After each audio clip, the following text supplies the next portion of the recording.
It depends on what it is. Like, I mean, if you're trying to do it because you're concentrating and like that's a part of the practice, like, I don't know, like yesterday we were walking around Prospect Park, which is like a big park in Brooklyn, and there's just shitloads of people out doing their like evening runs and stuff. And there's a significantly different energy. Like people are competitive and they're gunning it, and there's people on bikes. Some people are running a block, walking a block. Yeah. And you get different like running groups. So you've got like this, like the fast people who are like sprinting and you're just like, what is happening? And then the normal people who are just running. But like that energy is like sort of contagious a little bit. Yeah. So like if you're trying to focus, so when I was doing my bike rides, I preferred to do like the routes that had less people on them because I could get into a flow state. And sometimes though it was nice to have other people there. You like strike up a conversation or you're sort of racing each other or whatever. But yeah, if you're trying to do the contemplative thing, the treadmill is the best because it's terrible. You can't do anything else. So you can't escape. Yeah. It is kind of torturous. Yeah. Mm-hmm. Yeah. So what did you do? Bandage your foot up? Like, is it just a blister? No. Well, I'm not really sure how it happened, but I cut my toe. Probably with my other nail or something. This is so gross. Yeah. Oh, this switch conversation topic. But I've done this so many times. Like hiking and stuff, especially. But like how though? Because it's none of them are long. But anyway, yeah, probably it. So I'm just letting it be. Yeah. I'm still gonna continue running. Therapy, on the other hand, very good. Yeah. When I was early 20, you are not really sure about what's actually wrong with you. You don't realize your own patterns. You don't realize your own weaknesses and such. So the topics are really random. Mm-hmm. So depending on what questions you get, and then you just start answering them. Yeah. And there is no pattern in the conversations. But now that you know kind of your weaknesses, you can direct the conversations to just focus on the areas you want to. And you just discover a bunch of kind of insightful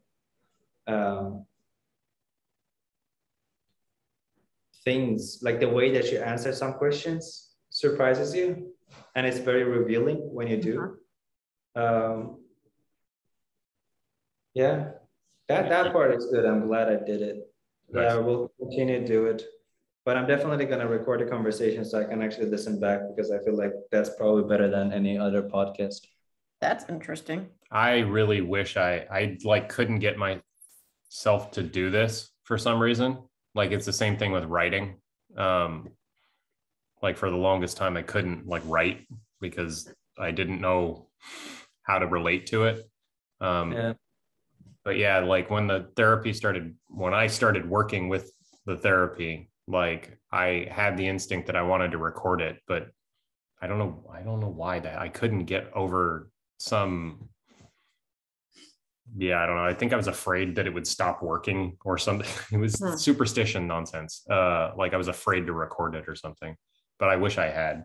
I never had the instinct to record. I did want to read my therapist's notes though. And I know you were talking about how your therapist had like a separate notebook for each client. And so you're like, she like wrote the book of my life. Like, can I get that? Like I paid her a bunch of money. Yeah.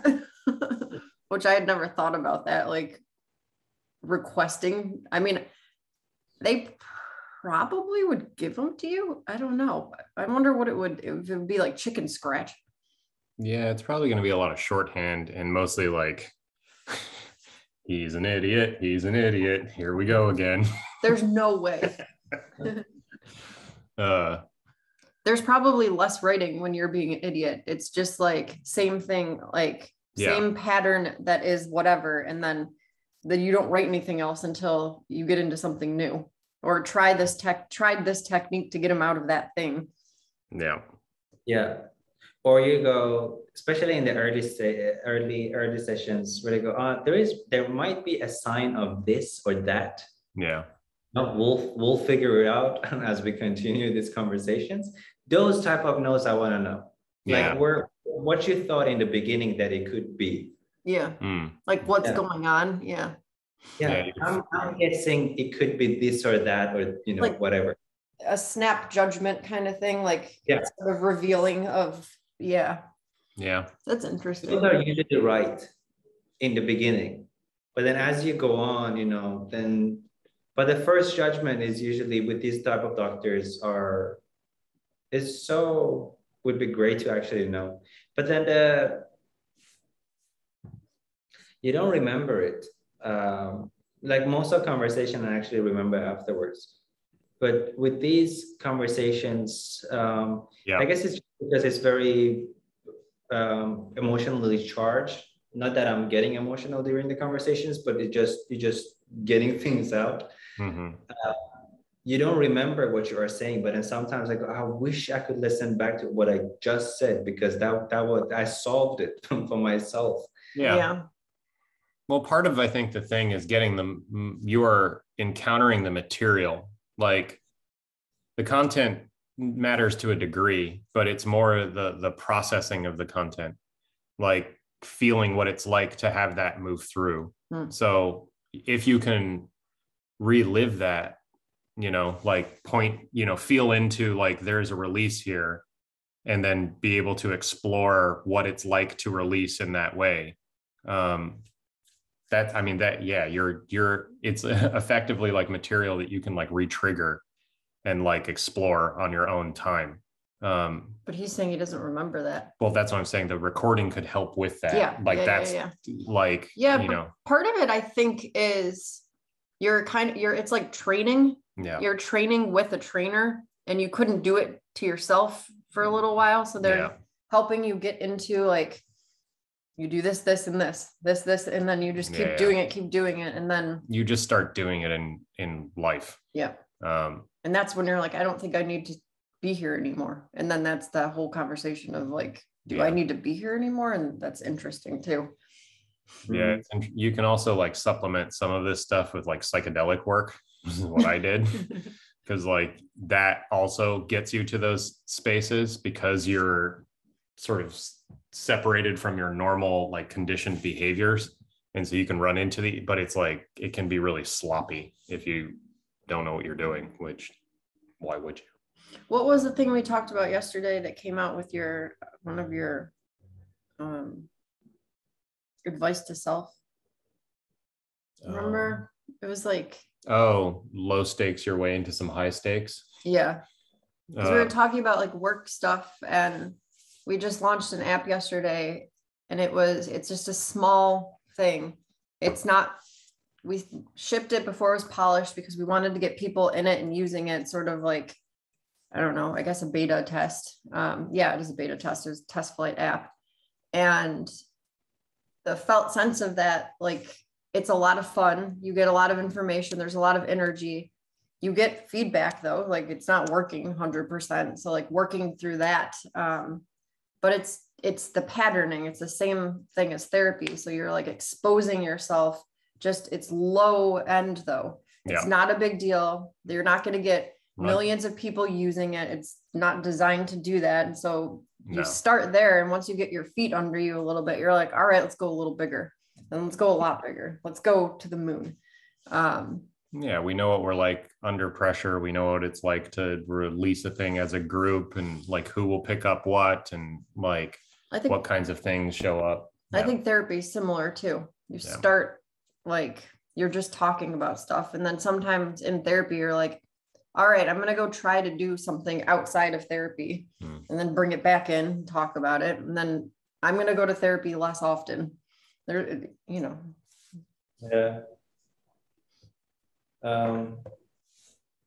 Lately, I just realized for any recurring thought, you need to have a specific person to talk to about it.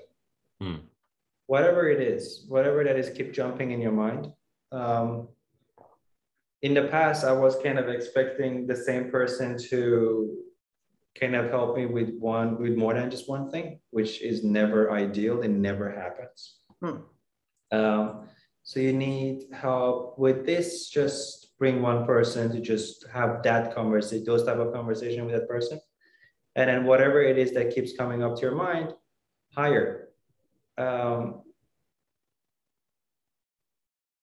And I think that way you're just getting a lot out of yourself through other people. So let's just say I want to be in the physical product space. All right, let's just hire somebody, and then we just start having those conversations, and then naturally, organically, just the work happens. But then just ignoring it, waiting for the perfect, I don't know, project or opportunity to pursue it, that never happens. Yeah. Or yeah. I mean, you have to go out and find. I mean, we were talking about this last night too. Finding the right people to sort of supplement what you already know and engage them as first, just as like a peer, like you're working on something, I'm working on something. Like, can we talk about those things? And usually people are like, yeah, because they don't get like, there's not that many people that are focused on working on like a specific area. And if someone wants to talk to them about it, like you don't get that a lot. And it's nice. Like to get like an not educated conversation, like knowledgeable, like the person has experience doing something. They've thought a lot about it. And then from there, it could turn into like employment or advisory or whatever. Yeah. I mean, if you're going to somebody who is a domain expert and you are genuinely curious about how they know about it, then you can engage in a conversation where you're talking as peers, or as, as somebody who is curious about something and you're exploring the thing together, which is different than potentially hiring somebody out and then doing a project in a mercenary sense. Like those things aren't mutually exclusive, but they're rarer when you're just hiring it out, because that person is in the mindset that they do work, they're an expert, they sell that work to people who need it, they've trained it up. There's also a way to engage projects like that, and then like in the time that you have together, dive into the thing and start picking it apart. And it's whatever approach makes sense based on the type of thing that you're experimenting with. In the case where you're trying to find some new patterns and stuff like this, and it's not been done before, it's a lot harder to find somebody who's to pay, right? How do you know what you're looking for? You need somebody who will go explore with you. I mean, partially we're doing this. I like thinking of like what you would, I don't know what we would hire you for, vice versa. Like, what is this? Like, it's not for hire kind of thing. It's a different thing. It's also, there are certain that's interesting relationships that are, I mean, the best ones are bespoke. Yep. Like you're making up what the group wants to be, or the pair, or and you're just sort of exploring the extent of what the relationship can sort of afford. That's interesting to think about in the context of therapy, because it is a mercenary thing. I think you ran into this a little bit. Like, I don't know. I always had a thing with therapists where I always felt weird that I was telling them everything. And I didn't know anything about them. And then they would be like, what do you want to know? And I'm like, it's not like that. Like, I don't know, like everything. Like, what do you like? Where are you? I had a therapist one time that I met through a coworker. They were both older, like I think in their 60s, and I was in my 20s. And the coworker would sometimes talk about the therapist because they were friends. And I was just like with rapt attention. I'm like, tell me more about it. I couldn't say anything though, because but it was kind of fun because I'd get little snippets. I found it very enjoyable. But it's a strange, it's almost like the parasocial relationship that you get on broadcast media, where do you know what parasocial means? One person with a lot of like followers, basically, in the sense that as the, I don't know, like there's like a weird, it's like a one-way street or something. Like it's designed in a very specific way, like that the access doesn't go both ways. Yeah, there's an asymmetric informational balance. And they serve a purpose. Like I don't think therapy is bad at all, but it's interesting because I've like run into like a wall with it a little bit because I'm just like, what are we like? This is because you can't get to some information, like it pops up like in these kinds of conversations where it's organic, it's sort of like emergent. And we're not doing therapy per se, but we are probing. Yeah, we're depths. Pushing into territory that we're looking to explore together. On the therapy thing, like, so I've been sort of poking around. There's a few philosopher, like science of psychology folks, like trying to figure out, so the field of psychology is like really fractured. There's a lot of like different pieces, people doing different stuff. They're not really talking to each other a lot. There's like a lot of groups of practice and they think that's the be all end all or whatever. And this differs from things like biology or physics and you know, some of the harder sciences. And there are a few people that I've been following, this guy, Greg Enriquez and Zach Stein, who are thinking about like cohesive structures and methods for like the qualitative and quantitative relationship within the psychological practice, like clinical psychology, the larger scale stuff. And it's like far too complex for me to like really follow most of it, but you can get a feel for what the field is like and how it may, you know, where it's falling flat and these kinds of things. And one of the things that especially Greg Enriquez talks about is there's a relationship between what therapy does and theology, right? Like therapists as they stand now are secular priestesses, right? Like they fill that role in our society because the religious practice that most people have, normally you would have like a religious or like a shaman or something like this in your social group that you could work with these energies and this stuff. And, you know, there were also like social fabrics that would allow you to sort of disperse this stuff into the community. And, you know, in the case of the like sort of Christian church, you have like pastors and priests and stuff like this who their full-time job is to like sort of mediate the connection to something transcendent and larger and bigger than the small problems within a single soul or whatever it is, right? And so in the psychological practice, it's attempting to do a similar thing, but a lot of the psychological like sort of frameworks are extremely like let's get you back to work. Like even when I went into therapy, I'm like, I'm broken. There's no meaning in my life. Get me back to work. I need to go work. It's like a body shop, basically. A mind shop. Just getting you back into the market. I will say, not all of them. I'm saying this is my. Yeah, I will say though, there's like a time, like, because I've gone through bouts of depression and anxiety, and depending on where I'm at, like I get to the point where I'm like, I'm really fucked up right now, and I like can't get out of it by myself, and I'm pretty far down the hole kind of thing. Like I need to climb out. So talking with an expert who can help like give me like beta basically on how to get out, like put your foot here, put your like that's sort of how I've used therapy and prescription like antidepressants and anti-anxiety, because I don't want to use it all the time, but when my head isn't right and I can't think about what I'm doing, I think I see it as sort of like a stepping stone to getting healthy. So that part of the thing is not, that part of it works, but there is an expanded sort of metaphysical view. We don't do well in our society with that. Yeah. No, it's not covered. I kept butting up against this in my therapeutic practice. Like, okay, like there's got to be more than this, like the you know, the patterns of behavior are fucked or something, like, but why?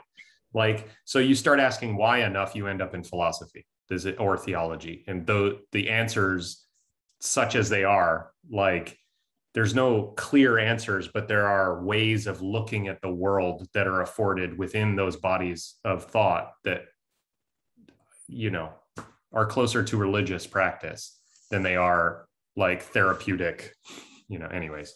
So there's something that's combining those that's happening now, I think. But it's not a logical thing. Expectation shouldn't be logical either, right? Emotion is really not logical.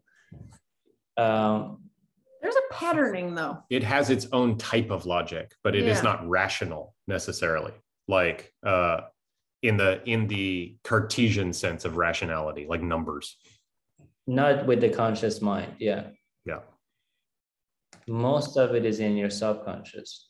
So you need to kind of, I mean, I'm trying to, I went to therapy. At the beginning, I kind of was forced to, then I'm just sitting down, like, it's bullshit. Let me go. Yeah. I'm young. Yeah. Then I'm kind of forced by the breakdowns, and I'm all right, I'm just seeking for help anywhere there is to offer. Then now I'm very much more conscious of what exactly it is that I need to change. And then just that, let's just focus on that, because don't open me up and then there's just going to be a world of things to be fixed and nobody's perfect. And then that's where I'm not really aligned with the psychology part, because they are kind of, whenever you have conversations, they're, you know, that we should dig into that. I'm like, it's not a priority right now. It's just, let's just focus on this, because I think don't worry about that. Don't look over there. It's just close that closet door. Yeah. There are a lot of doors here. The doors are small. This one is big. Let's just go in there first. Yeah. I would love to see what your therapy sessions are like. Well, record them. Yeah, record them, and then we could share. Yeah, I'm definitely gonna record the next one, and I'll share it. There's nothing to. You don't have to. I'm just getting ready for inside information. No, it's very interesting, actually. It is really. That would be a really weird thing if your therapist was okay with you recording and then like just putting them out into the world. Then people tune into your therapy. That's a fucked up loop. Careful with that one. Yeah, I think keeping that space somewhat sacred is not a bad idea. But having the recording so that you can work with them yourself, because there's the possibility of turning it into a show, and then that can screw things up. Like totally. Like what we're doing here is like we're opening up things together, and it's not like hardcore therapy or anything like that. So like we're sharing worldviews, like perspectives that like, had I been able to find something like this to watch, it would have opened up like how I could approach certain things. We don't have answers necessarily, but we're sharing like our experience with going through these processes to like demystify them some, which I think is useful. Yeah. But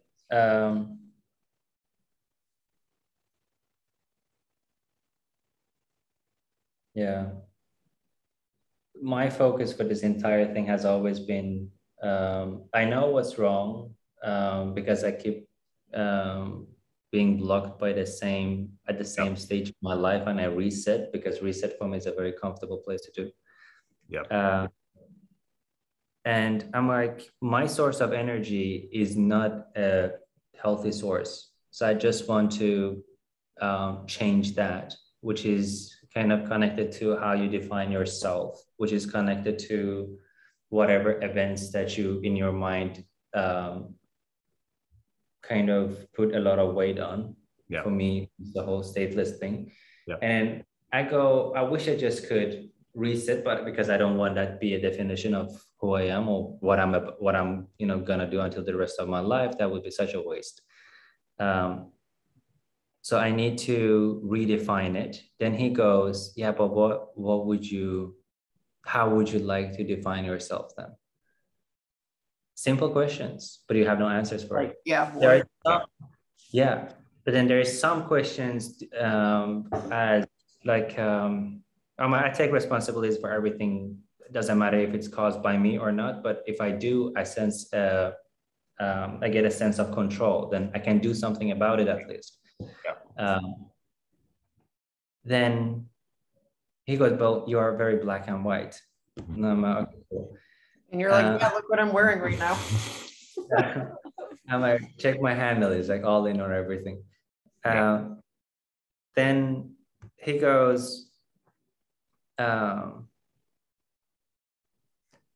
I'm like, oh, yeah, I want the source of the energy to not be anger, because I get bursts all the time. Yeah. And that's just because because it's like, you have a lot of drive. I'm like, yeah, but not from a right place.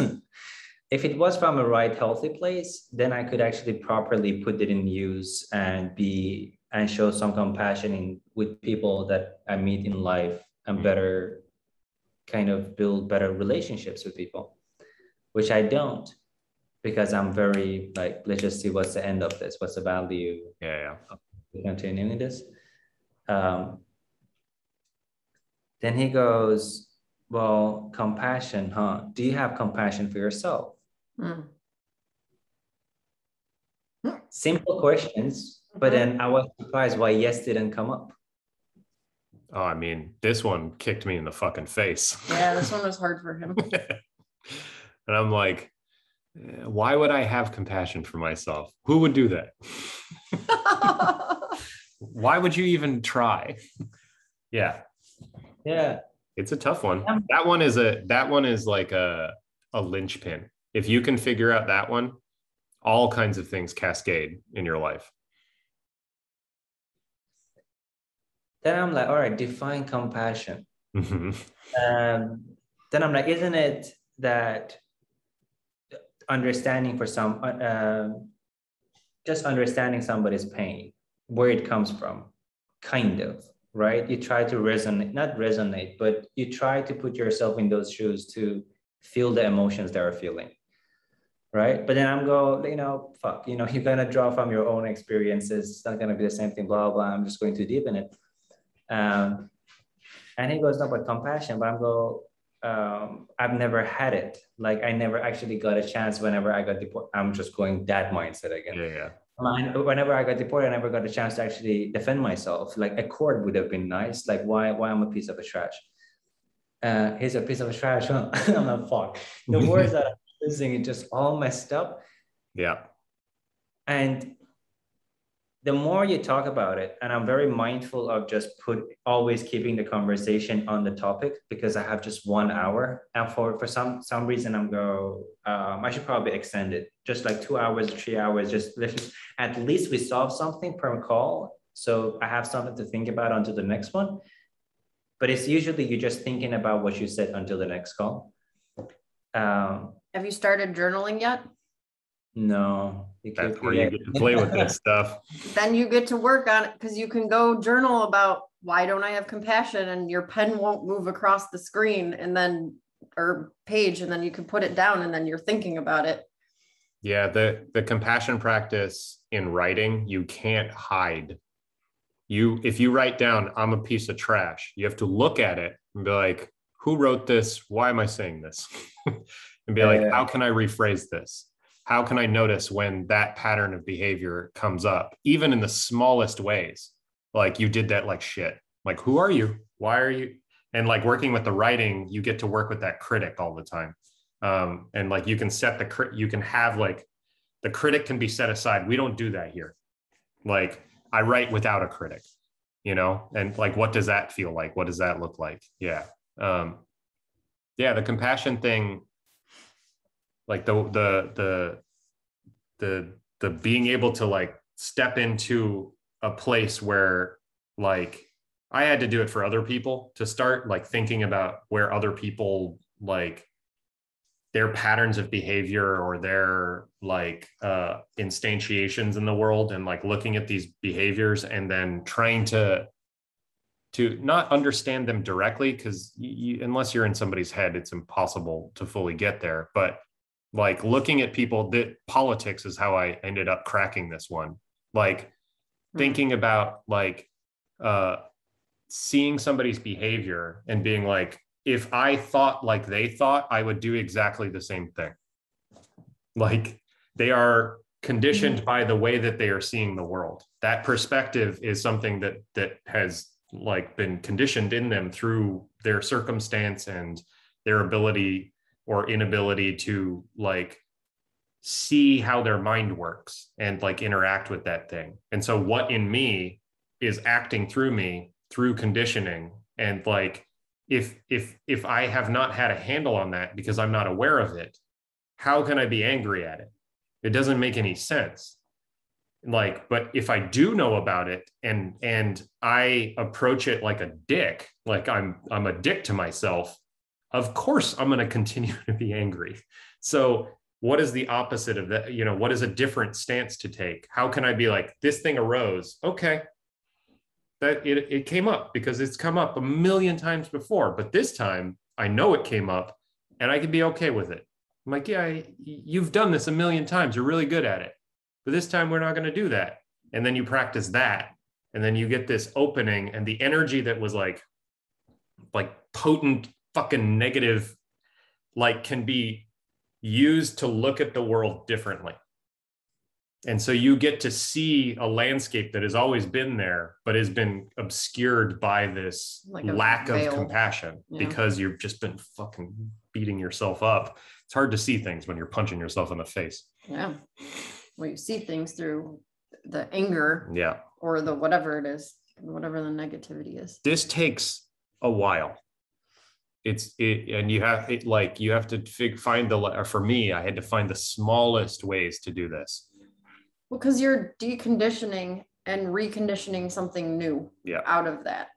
So this is the waste thing. Yeah, it's not waste, but you have to transmogrify, transmute. You have to take it and like clear out a little of that space so something new can grow. Yeah.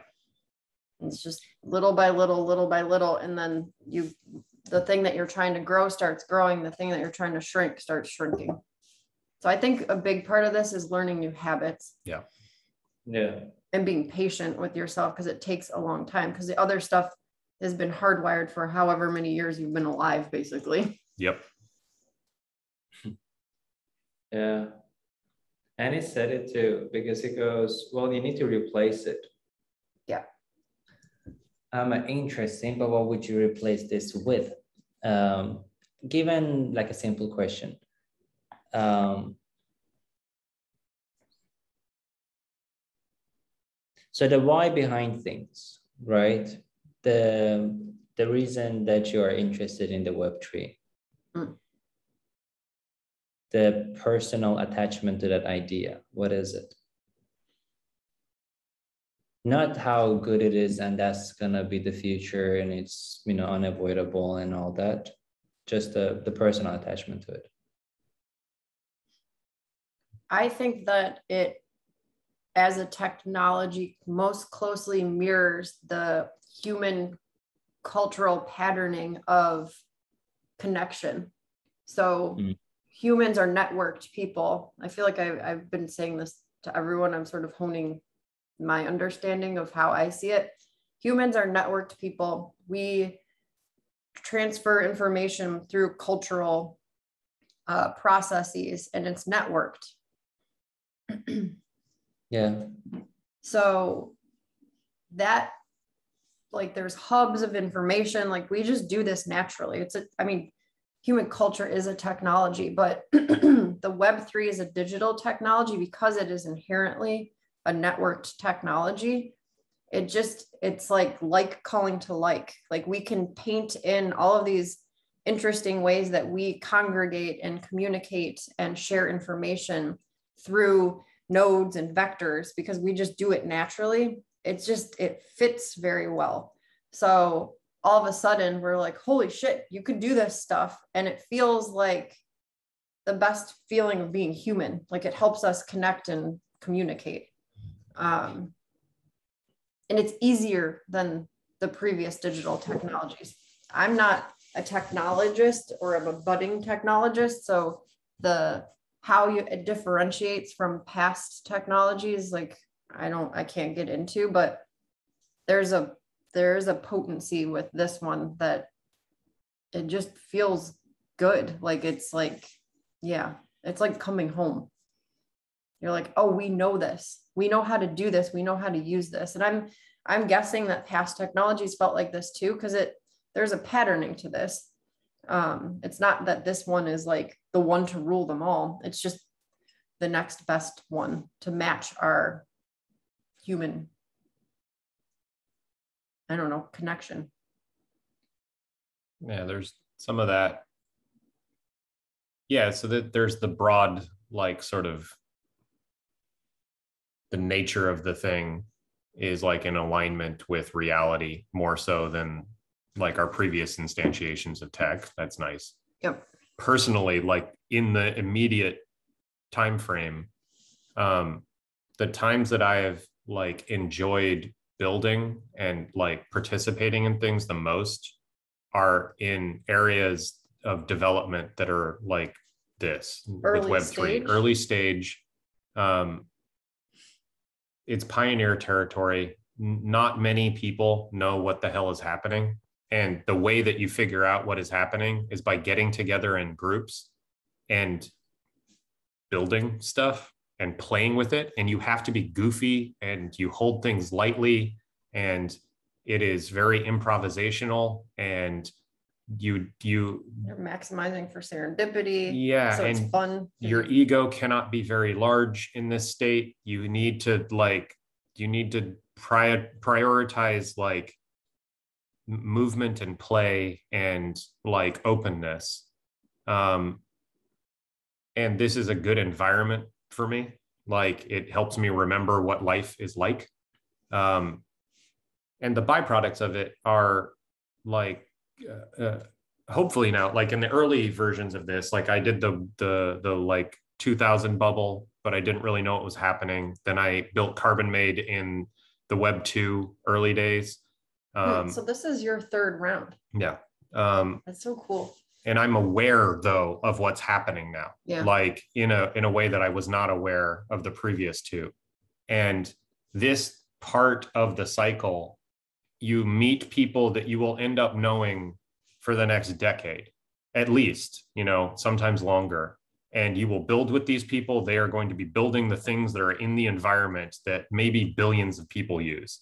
And so getting to know them, getting to know how the things work, and like figuring out the role that you want to play within that environment. You can't know for certain, but you can figure out there is a way to have an approach and an aligned approach that like is sort of psychologically and spiritually consistent with what you wish to see in the world.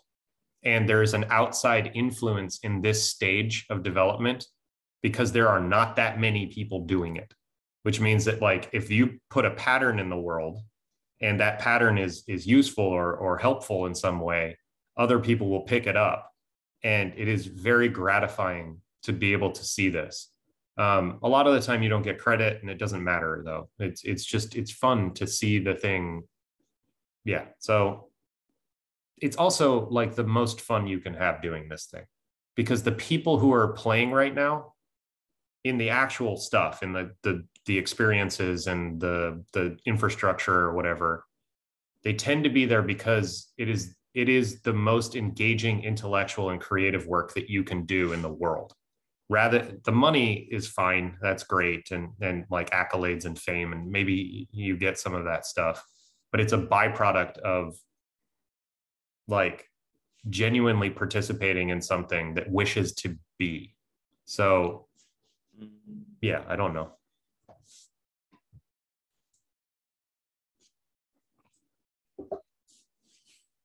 Why do you ask that? Yeah. Just keep asking why. That alignment,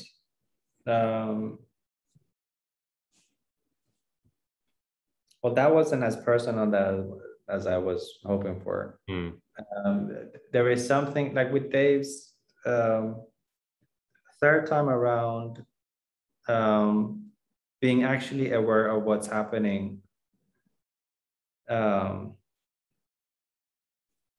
then see what you would now do differently, knowing what you know now. Wait, mosquitoes are attacking me.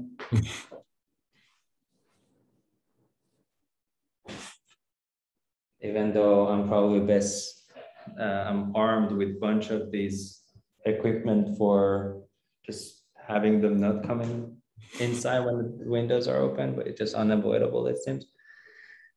Some of them are too powerful. Some are too powerful. Just don't give up. Yeah. So when you're asking personal, what are you looking for in there? Like a personal journey. Yeah. Well, I mean, the purest word would be a hole you are trying to fill with this. So I get where like there is a sort of a kind of ache that I have, and like probably the closest approximation I have is, and I've thought about this some, but not in great depth, but like, so there is the act of like the biological like need to father something, right? Like, there's a masculine tendency, right? And we're not having kids. And there is something in like, that is a very natural, like at this point in most men's life, during most periods of development in the human species, like the fathering instinct is enormous. Like, like bringing a new generation into the world and then expanding the species and all of the complex emotionality that comes with that.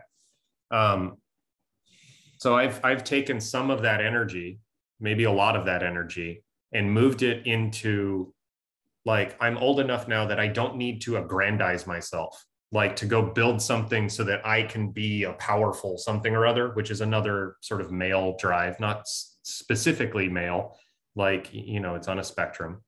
But okay, so what is the more mature version of that thing? I'm going to build a fucking empire and you will know my name. That thing can turn into, what can I give back to the social fabric of the world that I wish to see in the world? Like the instantiation of the world that I wish to see, that I wish I could live in. And if I had children, that I wish they could live in, right?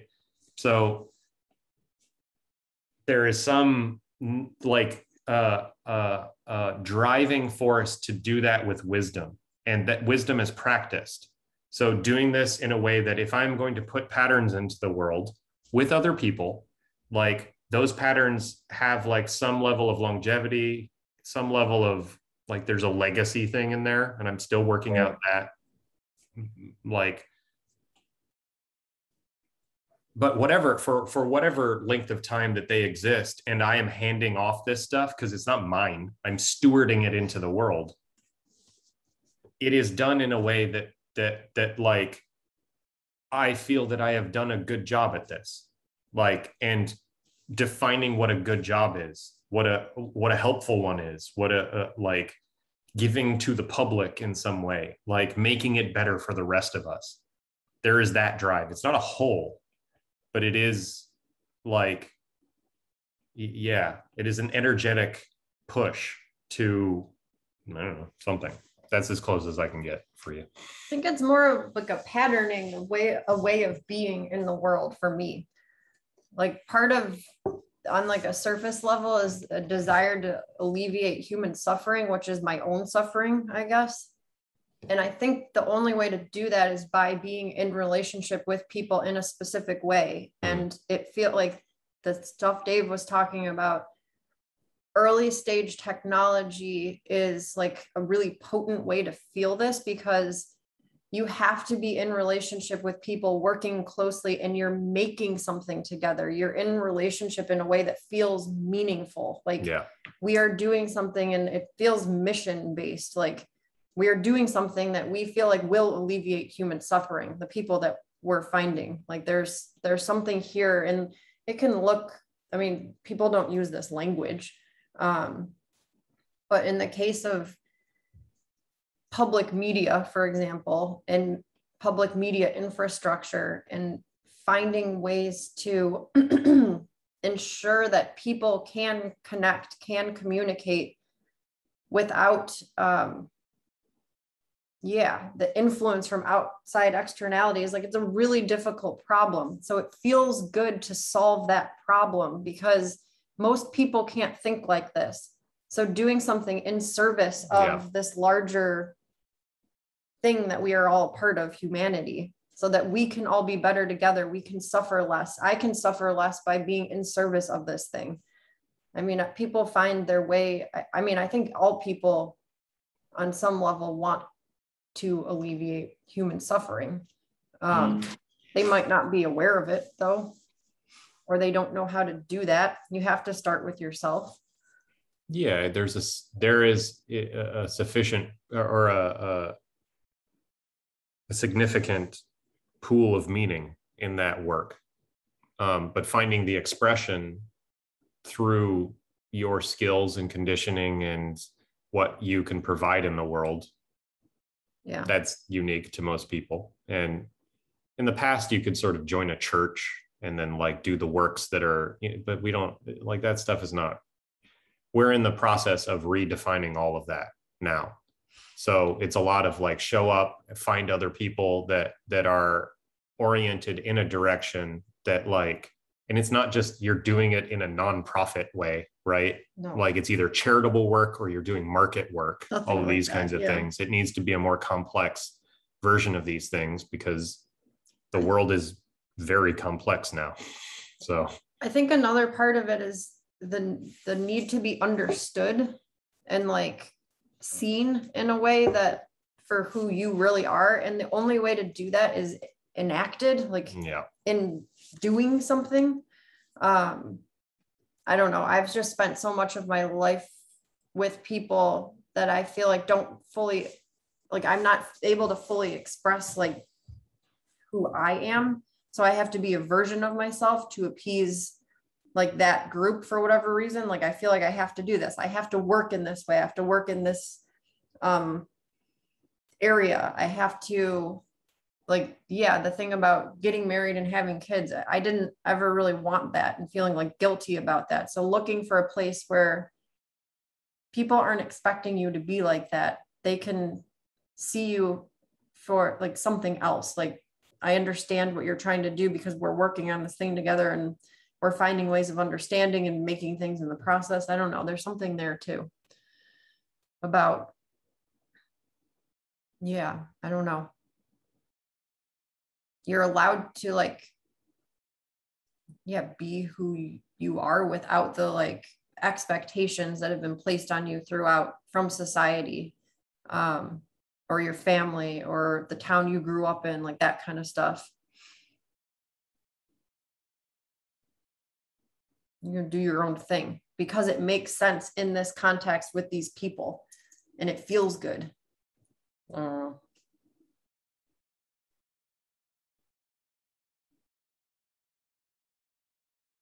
There's some stuff.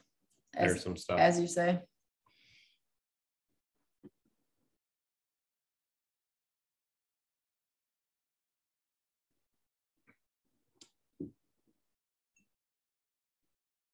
Oh, you're muted.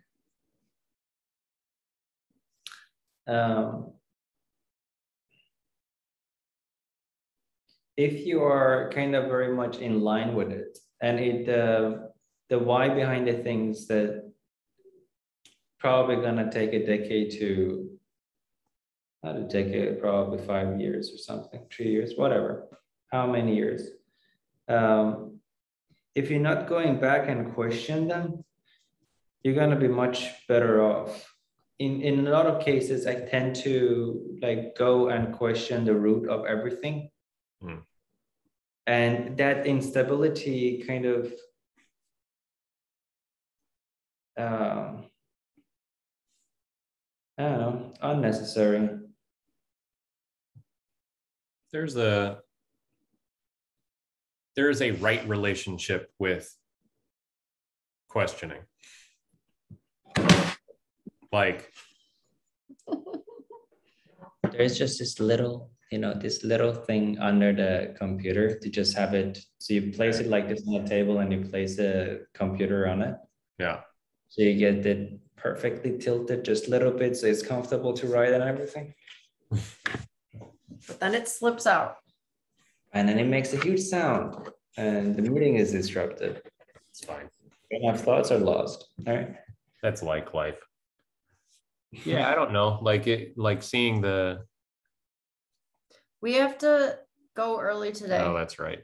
In like 15 minutes, just so you know. All right.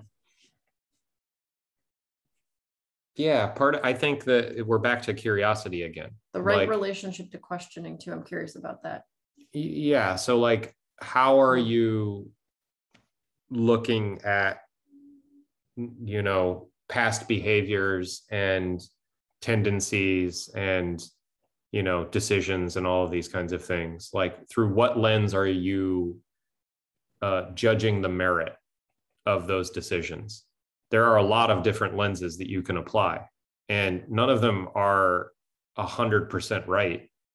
The more lenses you have, these are mental models, right? Like, this is a thing going around right now, that nomenclature, but like, look at it through the lens of like a spiritual decision, look at it through the lens of an economic decision, look at it through the lens of a relational, like all of these things provide a different like view on how you are moving through the world.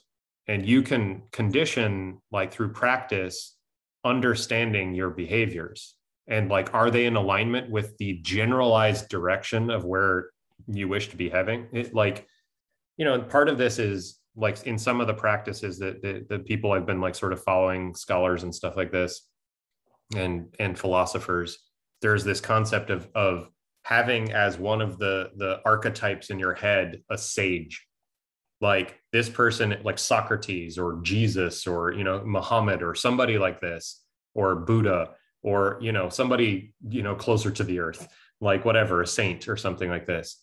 And they acted in such a way that like was not easy, but was guided by some larger philosophy that was like that eliminated some level of suffering, in the terminology that Kristen's using, for a large group of people. And like, you can sort of look through their lens by studying how the structure of their thought worked, and you can jump between them and be like, is that in, like there you can practice this to see if the types of things that you're doing are going to potentially lead you in a direction that may be closer to something that you're comfortable with, right? Comfortable in the sense that, and it may be wildly uncomfortable, but it will feel aligned. It will feel whole. This is what integrity is. It's integrated. Like that connection of those words, like that, when that unlocked, like you are trying to integrate the whole of your life so that you come into focus. But there's a lot of parts of your life. There's a lot of parts of the way that you're acting. And each of these lines of questioning needs to be sort of influenced by a different understanding. Like, so if you're making economic decisions, like if the only metric that you're going by is that the pool of your money is larger, that is going to fuck up your entire like ecology, your thinking, because that's a stupid metric. Like, why is that number getting bigger? Is it because you are trying to produce resource to give back to a group of people to bring something into the world? Or are you trying to have a large pool of money so that you can feel safe? Like, those are very different, goal states or whatever. And if the former one is true, then you are making money for a reason that is sustainable, right? Or closer to sustainable. There are a bunch of different nuanced versions of this kind of thing. So the why in your behavior can have a reasoned, like sort of like down to its fundaments, to the degree that you have the time and ability and group around you to talk about these things and to explore these things. And I don't know, the further you are in your confidence with this decision-making process, the easier it is to move in alignment through life, if that made any sense. I understand. Yeah, I mean, I'm finding alignment with what, there's like lots of questions you can ask on like the journey. And then how do you find alignment then if you figure out what you're aligning to, and how do you find, like, how do you do that integrity? Like, what does that mean? Those are like ways of living well, I guess. And I think everyone's experience of it is a little bit different, though it seems like there's thematic elements here. But yeah, I don't know. There's a felt sense that's different for everyone and a path that's different for everyone. So yeah, I don't know, like different practices. I do think habits are like helpful for pinning down. It's like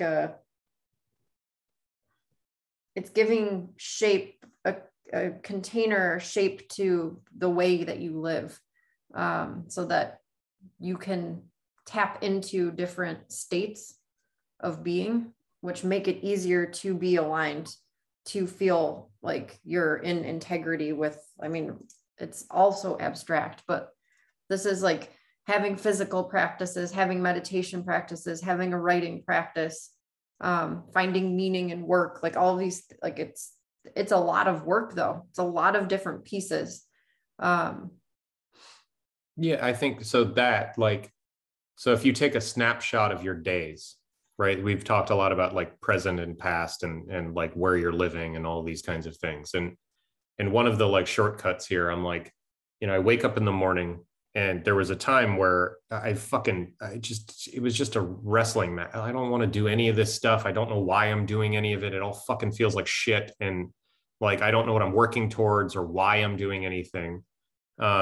And so I'd look into the past to see like if I could pull from a model there or try to invent a new model into the future. And, it's tough living this way. And this is part of like growing out of a particular model. But generally, like, is the composition of my days, like the small acts and the relationship I have to what I'm seeing and the people, right, that I'm encountering, like, are those like a net positive in the model that I'm trying to develop, right? Did I wake up and like start a practice that's like you're doing this with running and stuff like this, and some of these are sustainable and some of them are not. So I look at the long view, like I'm getting older. I can't beat my body into submission every day. It doesn't work. Like, but I can get up and I can do Qigong, which is like a moving, like contemplative mindfulness practice that is good for my energy and good for my body. And days I don't want to do it, I don't force myself to do it. I have a conversation about why I'm doing it, right? Like, which is a broader, nuanced take. And can I do that every day? Am I writing every day? Like these fundamental, and those will change, right? Fundamental practices over time. And of the people that I'm encountering, like, am I listening? Am I open? Like, am I, interacting in a way that like a future version of me would be proud of? Am I experiencing the world in such a way that like I'm experimenting, I'm trying new things, I'm fucking stuff up, but I'm not beating myself up over it? Like these kinds of things, there's like a sort of in the present view rather than like some archetype that I wish to become, right? But that exists too. So you're checking in back and forth and sort of readjusting the behaviors towards this movement. Anyways, I think experimental is a key thing. Yeah. because you don't know what's going to stick and like what feels good to you. So you have to try out different things. Like, I really like yoga. I was trying to get him to do it. He doesn't really like it. It doesn't work for him for whatever reason. So he would try periodically and he's just like, this isn't for me. And then how did you find out about Qigong? I knew that I needed a movement practice to work with energy. Especially to work like the potent anger energy stuff you're talking about. Yeah. The more masculine. And I started reading about this stuff and I'm like, this is what martial arts are for. That energy needs to be channeled so that people who are like formerly like warriors, effectively. So they're not killing people all the time. Or they themselves. Get pissed because someone, Like, so. Yeah, or themselves. That's interesting. Yeah, that energy is a standing thing in the world and it can be harnessed for good, but it needs to, you need to have a relationship to it. And the more nuanced your relationship to that energy is, the more that you can utilize it in ways that are beneficial or productive or constructive. I think constructive is probably the best word. Because you can, like dynamite can blow things up. It can also be focused and, this kind of thing. So anyhow. We got to go. Okay. There's some stuff. There's some stuff. Yeah. What was the app, by the way? Oh, gmcam.app. gmcam.app. I mean, unless if you need a wallet, a rainbow wallet to use it. Basically, it's like a social camera app where you send a GM, good morning, to somebody, and it's an NFT. It expires after 24 hours unless the person that you sent it to sends you a GM back. And then if the pair is made, then it's encoded and you each get one in your wallet. Like you get theirs and they get yours. And so you have an NFT of the experience and there's a relationship made. And then we've capped the limit at 4,444. So either it'll hit 4,444 of these pairs or the thing will just die and it's gone and it's over. So it decays. And so we've got this Twitter feed and we've got people throwing them back and forth and, it's fun. The app is kind of flaky and ridiculous, but yeah. So like I sent a fish that said GM and someone sent flowers back. Yeah. And then that gets sent to Twitter to a feed. Did you mention that part? No, but yeah. So those two things are on Twitter together, and we've got a way for the tech basically to look at my Twitter profile where I have my Ethereum address. And so it will tag me on Twitter because I have my address there and this is connected to my address so that you can see that I'm the one that posted it. And if the other person also had their address, we both get tagged in the photo, which is kind of fun. Yeah, lots of little things like this. We're like playing with all the social fabric stuff. This guy's a guy from Russia who, I don't know. And we like had a short chat where he's like, this is great. It came to me in the morning because I got back to him like a bunch of people were asking for GMs. And then I was like, your hair's different colored and like, just little. It's silly. And then, things. People are on Twitter, like using the gmcam hashtag thing and then like asking for GMs. And then we go in there and I've been sending people drawings and they'll send me back a picture of art or something. Two people, a guy I know named Scott, he drew it and he redrew this pixels. One I really like. Yeah. People are randomly paired or you randomly paired? Kind of like we're going through a list of people that are like, I want to play. So then we're just sending, I don't know who these people are though. Yeah. On Twitter, we're doing it random, but I knew this guy. Cool. Yeah. He drew it in pixels. And then where was it? There's another one. Oh, show him the one of you and your brother. Oh yeah. That one's fun. Sent it to my brother. They're both with like the same plant. Is it screenshot or this is all saved? They're saved. I mean, they're on the blockchain. So he's screenshotted, but they're saved in the app. So you can just go through and see. Yeah, I've got a bunch coming in. This is my this terrible. Is so fun. Yeah, it's silly. Yeah, it's. There's CJ.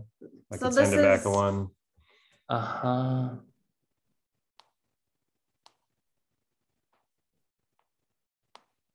You know, lots of drawings. What a simple, nice idea to just build. Yep. And like part of it is because this is the early tech stuff, people don't expect it to work really well. Some do, but not most.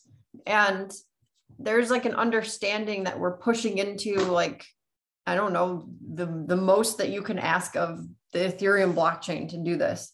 So it's kind of cool because we're figuring out like how the technology works, how it wants to be expressed, like, yeah, where the hiccups are, where like a lot of the things in the app are pretty janky right now. Like they just don't work consistently. Why? So we have to go figure that out because the technology is just, it's different than what people are used to. Even the developers, the people that are the most expert in it are like, why the fuck is that happening? So then you have to go figure it out, iron it out. And it's just basic stuff, but it's cool because that's a building block. Once we figure this out, we can build on that. Yeah, you get a feel for where it's at and like what you can get away with. Yep. And then, but it's also getting better. So like the versions of the patterns that like, there's all kinds of little stupid things like you send it to a wallet and the wallet doesn't connect back right. And then so you have to add all these stupid states that like, because you don't really know what status it's in, but all that's those connections will be collapsed, really, so the patterns are like really like verbose right now because you need lots of fallback conditions.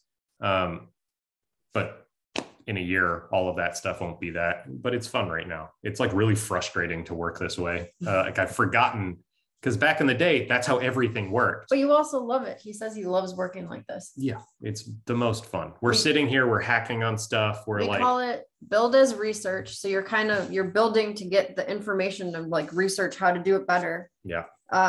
And also building the plane while flying it. So like you launch it because we got to see what happens. We don't know because we need to see like when a bunch of people hit the blockchain at the same time, like what happens to the ecosystem, what happens to the app, like what's the experience? We don't know because no one's doing this. Yeah, and like Sharuz and CJ in particular, they're engineering the thing, and we'll like cobble it together, and then they're like, we need something for here, and I'll just design it there, and then get it in the page, and then like it's closer, and then we're like, that doesn't quite work, and then they fix a thing, and then I go redo it, and like so we're constantly building it and redoing it, like in effectively real time. So I'm over in Figma fucking around with it, and then they implement something, and then it's kind of shitty, but it works significantly better. And so I can clean it up, and then we have a better idea of what the flow should be. It's fun. It's a fun way to work. If you ever want to play around, people watch our videos. Like we're going into a meeting now. He's like, we might have to cancel on Farzad. I was like, or shorten it. I was like, or we can bring your Farzad to work. Yeah, bring your Farzad to work day. And everyone's like, bring Farzad. Yeah, I would love to. At some point, we'll figure out what makes sense and like how to onboard, but it's fun. You'd have fun. Yeah. These simple ideas and then see what comes out of them is just very fun to see. Yeah. Yep. Cool. On to the next one. On to the next one. All right. Well, try not to have your feet fall off or anything. Yeah, don't beat yourself Until up. next time. All right. Cool. See you Later, next man. week. Bye. Bye. Bye.